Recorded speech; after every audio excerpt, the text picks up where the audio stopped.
Well, as we watch the crisis unfold in Ukraine, Minnesota's Ukrainian community is pushing lawmakers to divest the state's pension funds away from Russian investments. And lawmakers on both sides of the aisle seem to be listening. Joining us now is Senator Karin Housley to talk about bipartisan legislation she helped author aimed at diverting millions of dollars away from Russia. Thank you, Senator, for joining us.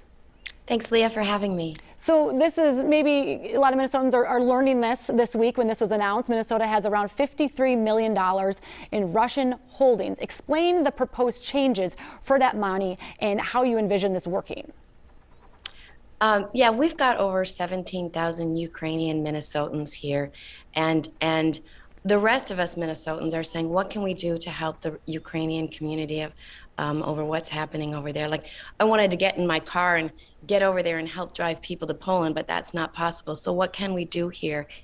And one of the things that we thought that we could do is we do have $53 million of state pension money invested over in Russia, and let's get that out of there. I know it doesn't seem like a lot, 53 million, but if every state and country divests all of their money in Russia, it's making a statement that we're standing with Ukraine and fighting against Russia in this war.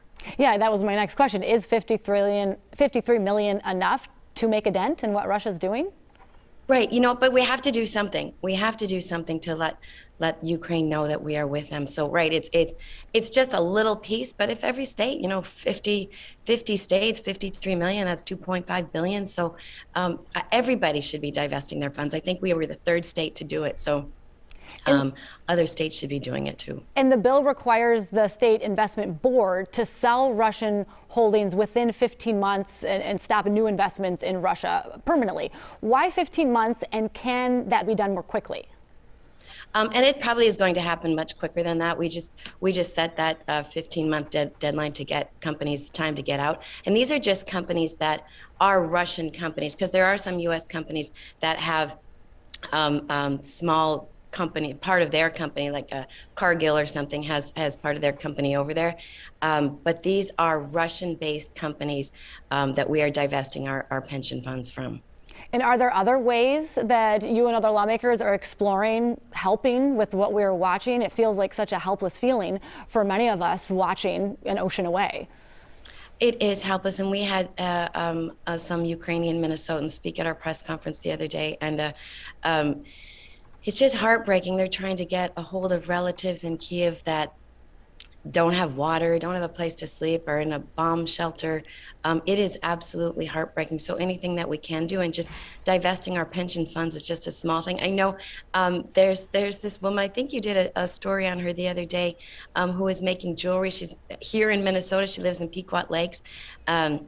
And she's making jewelry. She's already raised $10,000 to send over there to the Ukrainians, just to help with food and anything that they need. So yeah, any little thing that we can do, we're trying to do, just to let them know that we're standing with the free democracies and to help the Ukrainians. Yeah, everybody doing a little bit that they can. Switching gears quite a bit. Tuesday is the deadline lawmakers are facing to stop this tax increase on businesses. What is the holdup, and do you expect lawmakers to meet that deadline? Well, it's unfortunate, but the holdup is the House. They refuse to bring the bill to the floor for a vote, and I'm sure they have the votes. We've already passed it in the Senate, 55-11, overwhelming majority passed the bill. And there is a hard deadline of Tuesday. And this is really going to impact Minnesotans also. It's going to raise their taxes, because these businesses are going to have to pay that. And that's just a trickle down to everybody else in Minnesota. So the House has passed it. The governor wants it. The commissioner of Deed has said this is a hard deadline, but the House refuses to bring it up. So we are trying to get our housemates to bring it to the speaker to bring it up for a vote, but they're refusing to do it right now. So that's the holdup, and it's really unfortunate. All right, we'll wait and see on that. Senator Karin Housley, thank you for your time this morning. Thanks, Leah.